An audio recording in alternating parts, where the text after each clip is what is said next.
Halo teman-teman, ketemu lagi dengan saya ya, channel Dokter Made Hipnotis. Di dalam hal kita mau menduga seseorang mengalami gangguan kepribadian NPD, itu tidak sesederhana ketika orang memuji dirinya itu lalu kita anggap seorang yang narsistik itu berarti dia NPD. Tidak ya. Jadi ketika kita menganggap seseorang sudah mengalami gangguan kepribadian narsistik atau NPD, itu biasanya harus memenuhi kriteria. Nah, yang mendiagnosa siapa? Tentu orang yang memiliki keahlian di bidangnya, seperti ke psikolog atau ke psikiater. Tapi teman-teman, masalahnya di kehidupan sehari-hari ketika kita memiliki pasangan atau pacar yang seorang NPD, kita sulit sekali untuk mengajak dia berobat. Berarti kita harus pintar-pintar bagaimana mengetahui kira-kira apakah pacar kita atau pasangan hidup kita itu seorang NPD.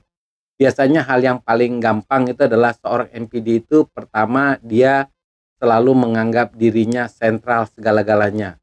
Orang yang paling penting, orang yang sangat dibutuhkan ya, gila pujian, gila disanjung ya. Kemudian tidak punya empati, rasa kasihan kepada sesama termasuk ke pasangan hidupnya, kepada anaknya pun biasanya tidak ada karena segala sesuatunya untuk egonya dia. Nah, teman-teman, untuk mengetahui bahwa seseorang mengalami NPD ya, sesederhana itu adalah ketika kita bergaul dekat dengan dia. Misalnya teman rekan kita ini. Untuk mengetahui apakah pacar kita ini NPD atau tidak. Karena apa? Kalau masih pacaran kan kalau kita tahu teman kita NPD, udah nggak usah jadi aja pasangan suami istri, jauhi aja.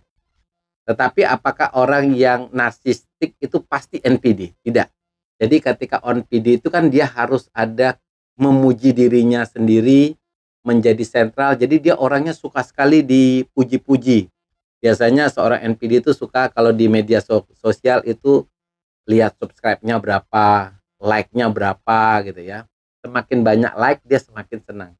Nah, ada orang NPD itu paling senang, paling tidak suka dikritik, paling benci dikritik. Jadi misalnya ketika kita berdiskusi dengan orang NPD, apalagi pacarnya yang mau diajak nikah gitu ya, berdiskusi lalu kita menyatakan suatu pendapat kita yang berbeda dengan pendapatnya dia, kalau dia emosional marah, mungkin dia NPD. Karena orang NPD itu tetap menganggap bahwa pendapatnya dialah yang paling benar. Tetap pendapatnya orang lain itu adalah yang salah. Semakin kita mengkritik, malah orang yang mengkritik itu dianggap adalah musuhnya dia, seseorang yang harus dijauhi. Jadi kalau kita misalnya berdiskusi dengan orang NPD, apalagi pacar kita uji saja. Kalau dalam diskusi itu berbeda pendapat saja dia langsung marah, emosional, mungkin pacar kita NPD. Jadi kalau kita tahu pacar kita NPD, sebelum perkawinan sebaiknya jauhi aja.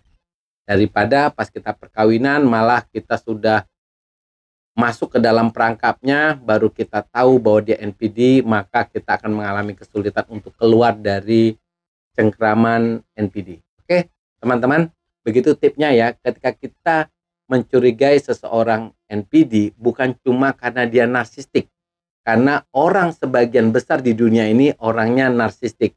Cuma orang narsistik itu ketika dia masih punya empati, masih bisa diajak diskusi, masih bisa menerima pendapat orang lain, dia bukan NPD. Karena NPD itu tercermin pada semua lapisan masyarakat ya.